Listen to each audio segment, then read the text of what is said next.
I'm Amy. And I'm Audrea. And this is The Right Crowd. So grab a cup of coffee. Or your cup of tea. Or maybe a little something on the rocks. And let's get started. So, Audrea, what are we talking about today? All right. So in the past, during the trailer and in last week's episode, we took you through a little bit of the Save the Cat Writes a Novel. What is this book again? Save the Cat Writes a Novel. And if you were following along at home, you did the exercises in the end of chapter 2, the transformation test, on your own work in progress, or you've just been reading along. So this week, we are going to go into chapters 4 through 10, I believe. And actually, it's 4 through 13. But just going to check. Yeah. And take you through the genres as they're outlined by Jessica Brody for Save the Cat. And they're a little bit different. We talked about that last week. And this week, we're going to go into 2 of the genres. Excellent. And then next week, we'll go through 2 more. So there are obviously more than 4 because chapters 4 to 13 doesn't equal 4. So we're only giving you a snippet of what she's done because we don't want to give it away. So we're going to give you guys the snippets. That's right. And before we get started, I need to remind you to turn off your air conditioner.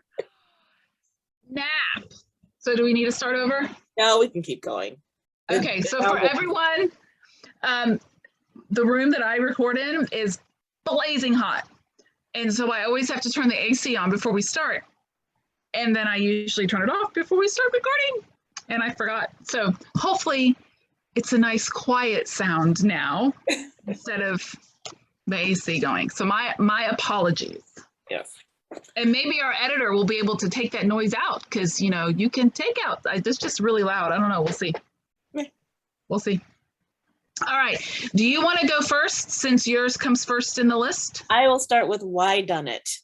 So again, the genres in Save the Cat are not the genres as we know them. So she talks about how the genres as we know them are more like broader categories of mystery, romance, comedy, and so forth.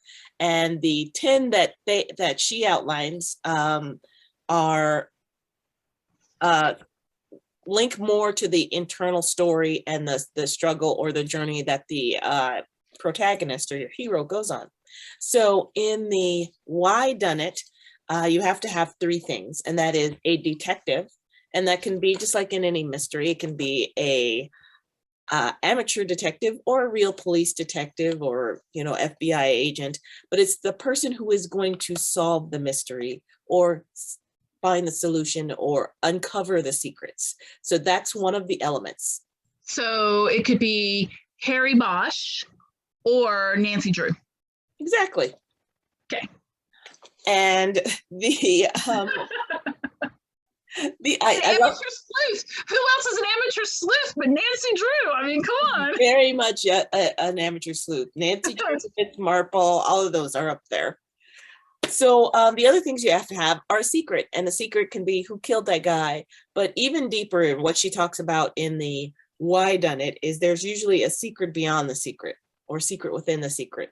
It's not just who killed the person, it's sometimes why they killed the person, hence the Why Done It, or something else that has to be uncovered that leads to the ultimate answer of who did what.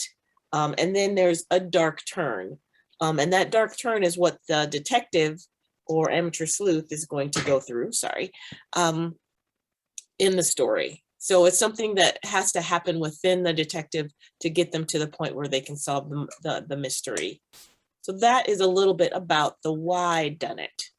And she does talk about the Nancy Drew falls in that. The other books that fall in there, like you said, was the Harry Bosch series. A is for Alibi, all of basically anything that you think of as a mystery. I didn't, she didn't list anything that I was surprised about. I mean, she lists Along Came a Spider. So if you're a fan of James Patterson, that's a Why Done It. And Gone Girl actually is a Why Done It, even though I've seen Gone Girl and I've read the book and now I can't remember if there's a dead body in there. But there's definitely a suspicion of Gone Girl if you've ever seen. I don't want to spoil it, but I know that there's a dead body, but I think it's her. Doesn't she, like, I haven't seen it, but there's a news article I recently saw where this guy believes his wife is alive and did everything based off of the Gone Girl book. right, really? Where they like fake their death. And I could be completely wrong, but I think it's like she's the one who's gone, but she's not really gone. That's true. That would be a spoiler alert for this video. For the completely wrong. I was thinking that was the book, but I haven't read it. I haven't seen the movie, so I don't know for sure. and yeah, and so Gone Girl is a why done it. The one in each of the genre books. So the action or the exercise for you when you're reading along is to find the book that matches your particular work in progress or the book you want to write and study that genre. The one that she profiles, which I really love the book because she not only tells you about, we talked about the 15 beat, but she applies those same 15 beats to each of these genres.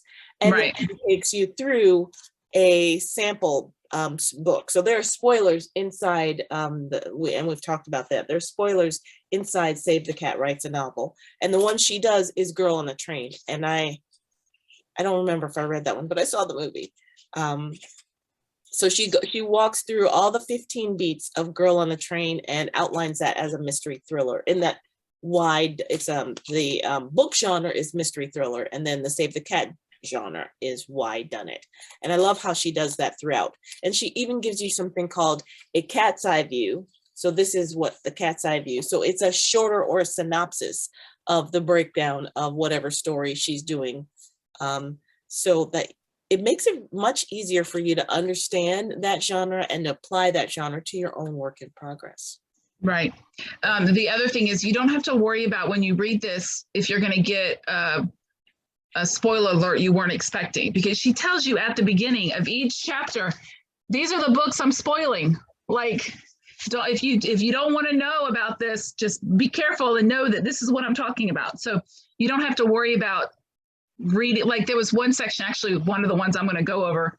I haven't read the book yet. I want to read it. I've got it. I've seen the movie. But I was really careful when I read through this the first time because I was like, I didn't want to know. So yeah, so she gives you all of that up front, and you and the cat's eye view, the thing I like about the cat's eye view is that it's literally a sentence or two. Mm-hmm. Like she breaks it down in full length, and then she's like, okay, cut all that out, all the extra words out. This is what it is. Bop, bop, bop. So I like that she does that for every chapter. Exactly. So that's a little bit about the why done it. I myself am writing a why done it. So as I go through Save the Cat, I'm applying, or I did apply the first go around, and I'm reapplying the exercises and the genre and the breakdown to my book and how my book meets the 15 beats and so forth. So which one did you cover? So for this video, I am doing Chapter 7, Superhero. And it's described as being extraordinary in an ordinary world.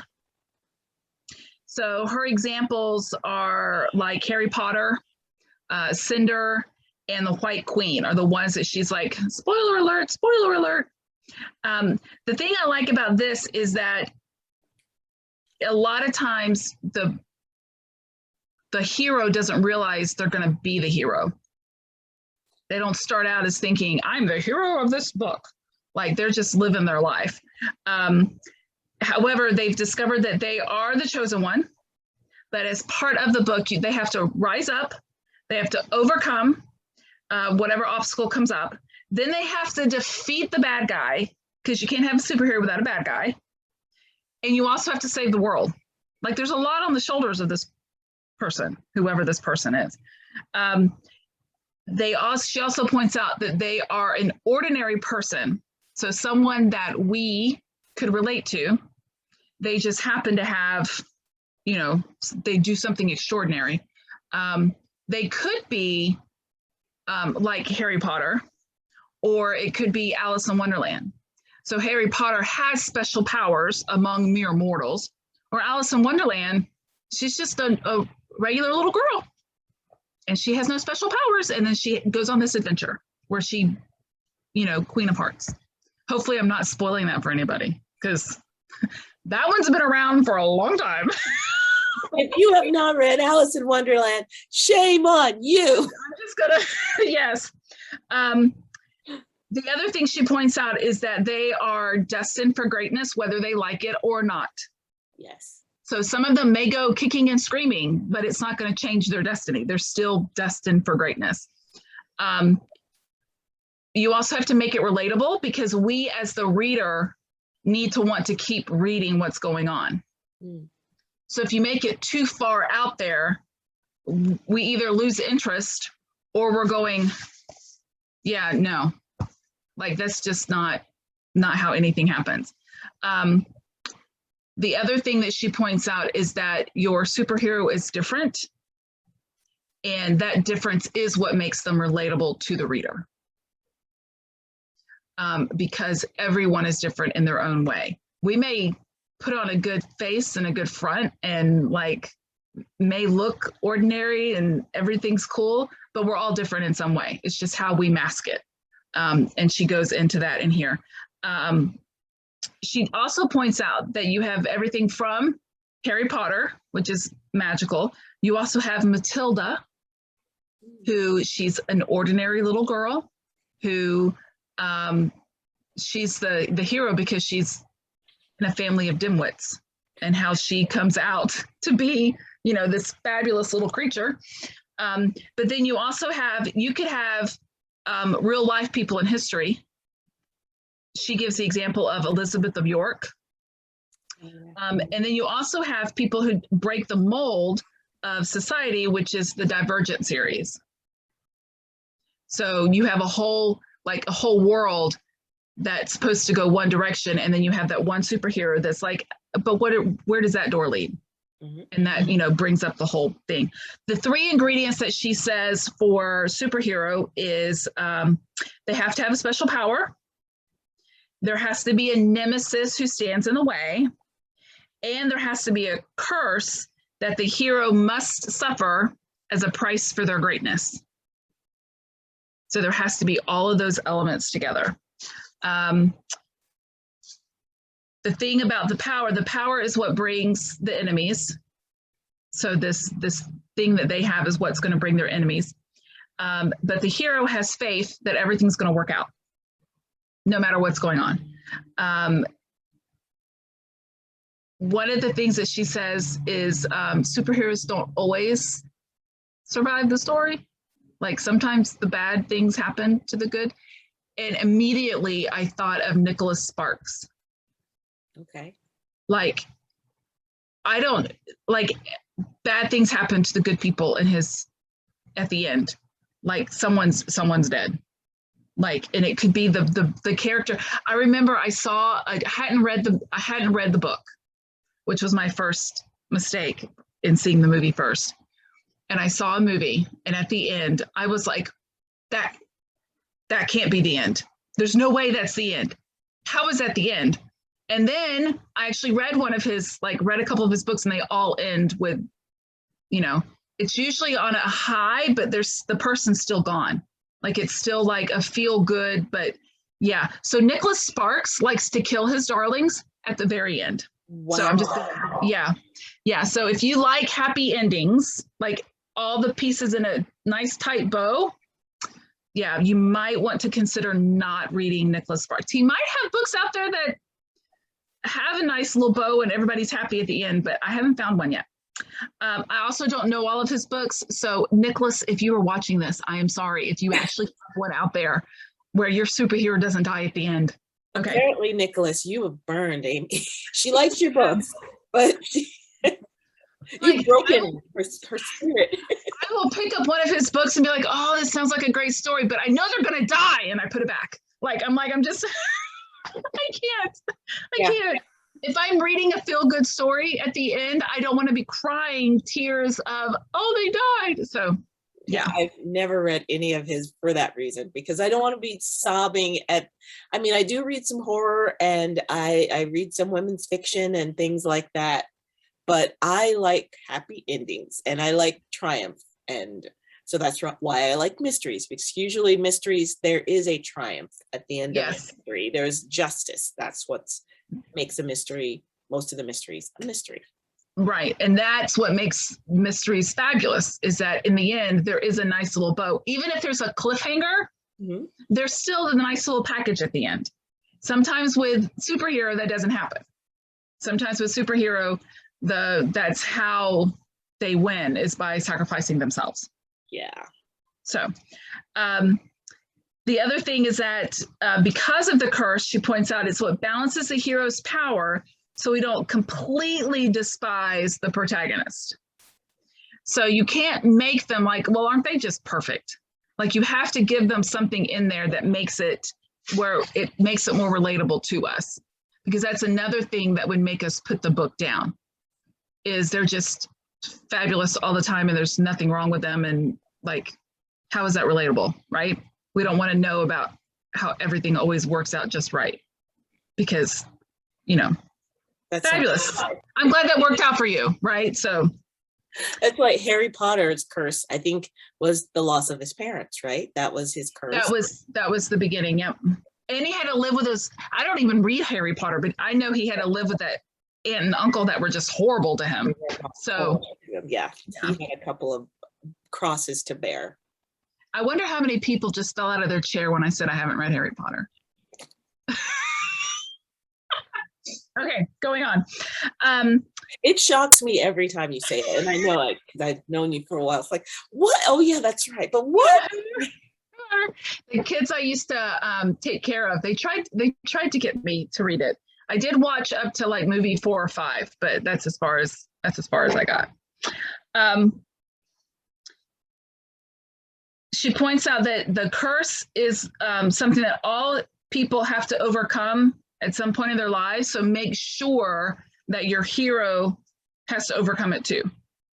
So make it something that it's not just they have this bad thing, but it's something that is a relatable bad thing. Like you pointed out, Harry Potter, his parents died, he had to live with awful people, right? That's relatable to a lot of people. Even if you've never been in that situation, you could be a parent that knows those awful people. Hopefully you're not the awful people, but you know people that don't do the best by children, right? Yes. Let me see. Oh, she says that a common beat is that they change their name. It doesn't happen all the time, but they end up changing their name in the story. There's also a mascot, which is going to be like the sidekick. And Weasley is one of Harry Potter's sidekicks. Is that a right name? Ron Weasley is one of his sidekicks. Hermione, he has 2, Hermione and Ron. Okay. I love that name, Hermione. I know someone with a cat named Hermione, and when they first found out the first name, I was like, "Where did you get that name from?" And they were like, "Harry Potter," and I'm like, "Oh, sorry." Yeah.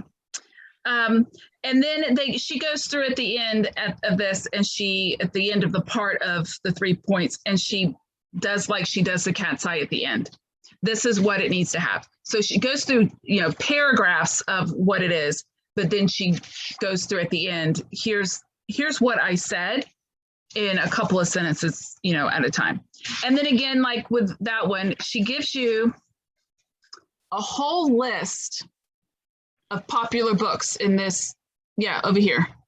My finger was a whole list of popular books in this genre. And then she breaks down Harry Potter and the Sorcerer's Stone. See, I could just read this. I would have read the book. I don't need to read the book. Well, you saw the movie. So is that one of the ones I saw? Yeah. Okay. Yeah. That's what went through 4 or 5, you said. And then she breaks down why this story is a superhero with the 3 points: the power, the nemesis, and the curse. And then she gives you the cat's eye view. So here's 1 or 2 sentences that breaks down all of the pieces that I just put together. And that's the end of superhero. I am currently writing one of my works in progress is a middle grade superhero. So I didn't realize it was that until I read Save a Cat Writes a Novel. Like I was always a pantser, so I never even thought what I was doing. Yeah, I know mystery, and yes, my detective series, people die. Like every chapter, someone's basically gone. But I'm trying to write something where people don't die.